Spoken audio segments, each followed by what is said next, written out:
want to talk to you a little bit about defense.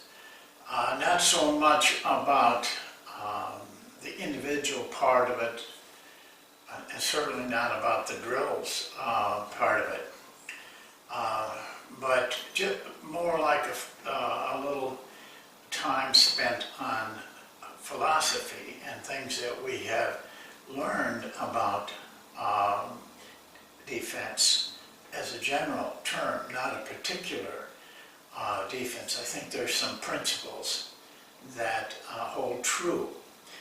It has to start, though, this is pretty general, it has to start, though, with what we have to accomplish, which is we want to win games. How do you win games? Well,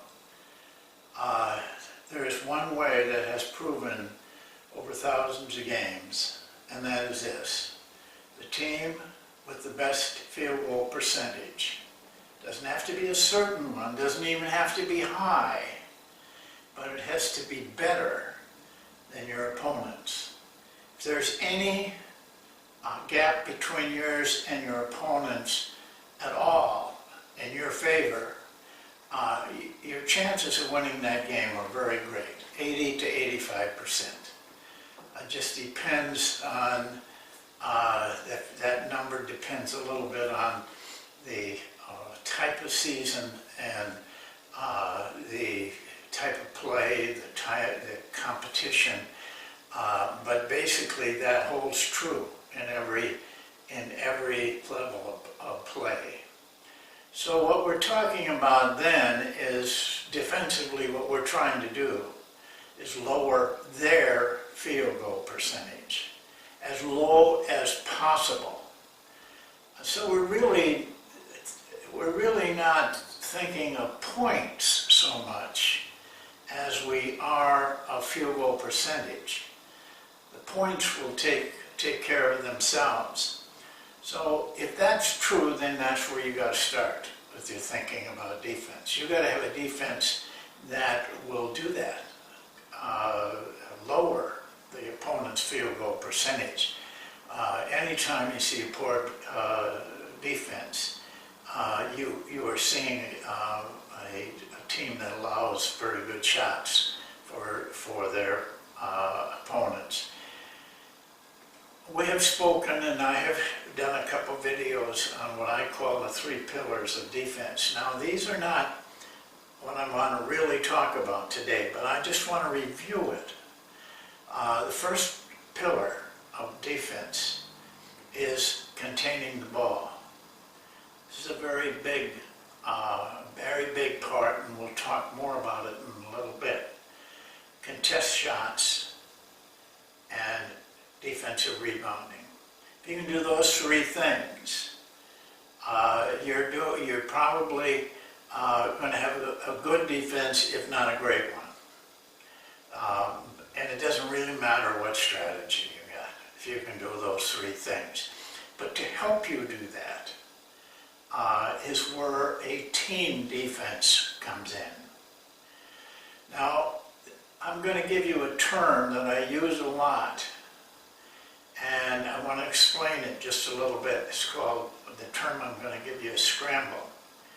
I talk about scramble in regard to the defense. When you are scrambled on defense, you have your team defense broken down, you're at your most vulnerable, unless you're prepared for it. But that's the most vulnerable you'll be. That's why teams that get offensive rebounds create a lot of problems for the opponents, because almost invariably, even if they don't get a putback, they're going to play against a defense that's scrambled, which is when they're most vulnerable. Team defense is best when it can get set solidly. And so keeping your team out of scramble is an important concept. And you can only really do this with a team defense, a solid team defense, and a defense that does not allow you to be scrambled, or scrambled very little, is the whole idea of it. When Rick Carlisle was the head coach at Detroit Pistons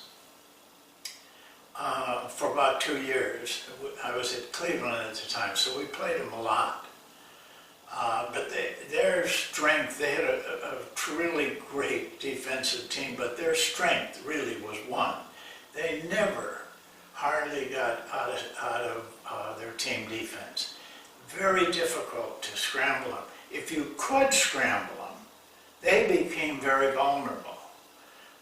We had some success against them because we just approached it like that. We wanted to get them scrambled. We did not want to play against their set team defense. They were almost invulnerable. I mean, they were almost so that we could not score against it. We were fortunate. We had one player who was always out of control, Ricky Davis, and every time we played them, he scored like 25, 30, 35 points. He was just so unpredictable because he was basically on his own, and he was doing things that their team defense couldn't match up to. Well, penetration breaks down your team defense. One of the reasons we work hard against the opponents, different individuals, is that we don't want them to penetrate our defense, because then you got to pull people off to help, and you're in scramble then, and you're very vulnerable. You have to have a team defense that contains that penetration. Now we don't have, there's different ways of containing it. One is you can contain it with just solid one-on-one defense. But not all guys can do that. And even if they can, it's still a difficult thing to do.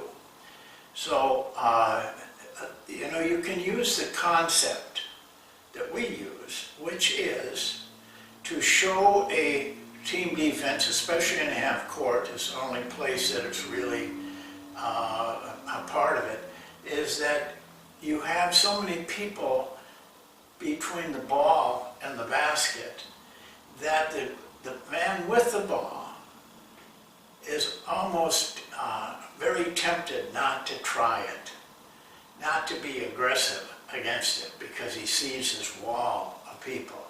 That allows the team to go around the outside, but basically what are they doing with that? Is that getting them anything? I don't think it does. What hurts our defense is if our players start to move out and play not correctly on the weak side, and then there are holes that players can penetrate into.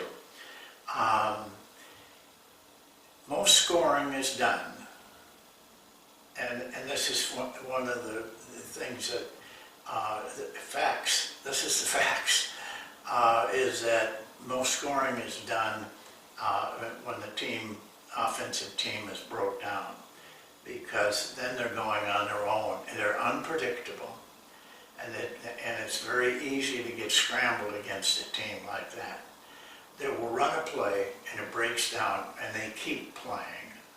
Or the other, and probably the most proficient offense, is at the end of the fast break. The fast break generally doesn't get you a whole lot, but the end of the fast break, when you are rushing to get back and get in position, and you're not in position, not in correct position, you may not even have the man you're assigned to.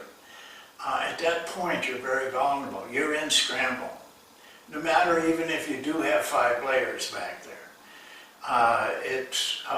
You're very vulnerable. And so these are the things that you want to take into consideration in your defense.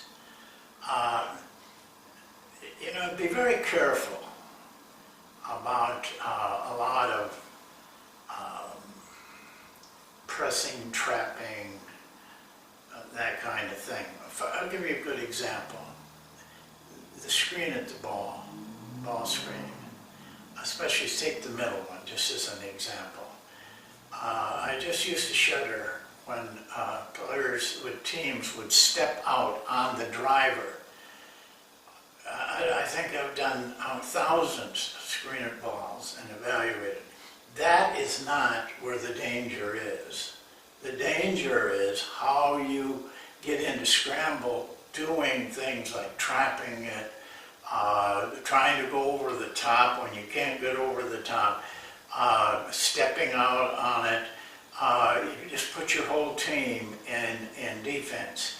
Larry Brown, Carlisle at that time, even San Antonio, play that pretty loose and go underneath a lot.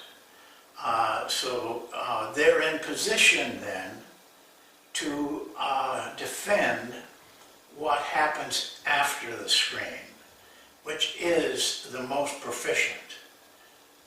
It's after that the screen at the ball evaporates and they're going on their own. And if you've done a lot to stop that part of the play, then you probably are going to be in scramble.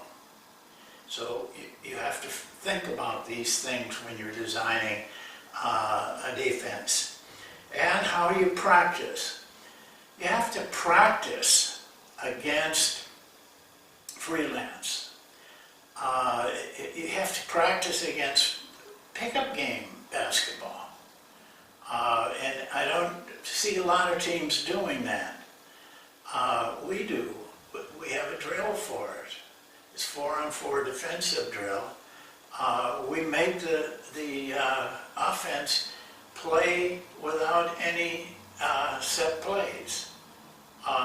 Because now you can work with your defense in how to play these situations and not be taken out of your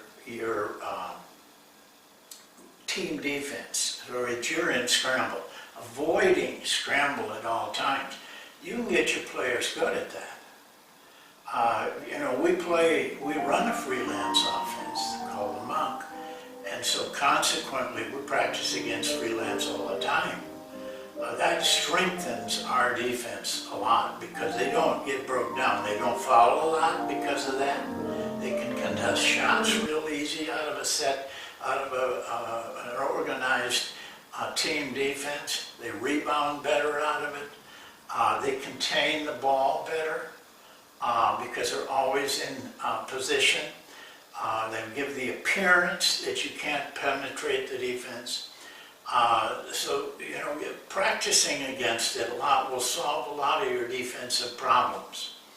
But if you can get one thing out of this session today, is to avoid getting your defense scrambled. I like to see teams use kind of a containment press after mades and free throws and field goals, because that press, as long as you don't trap it or you don't run and jump at it, but just contain it coming down the floor. We've done a lot of work on this. That's their poorest OER even after they get it down and run a play. Just the timing of it. But the reason for it is that while they're bringing the ball down and our press is just containing them, making them work as they come into the half court, the other players are able to get in good positions. So by the time the play is run, they are set and they are ready. And this really makes your defense very strong. Think about these things. Think about scramble a lot, and you'll find your defense starts to improve. That's it for today. Thanks for watching, and we'll see you next time.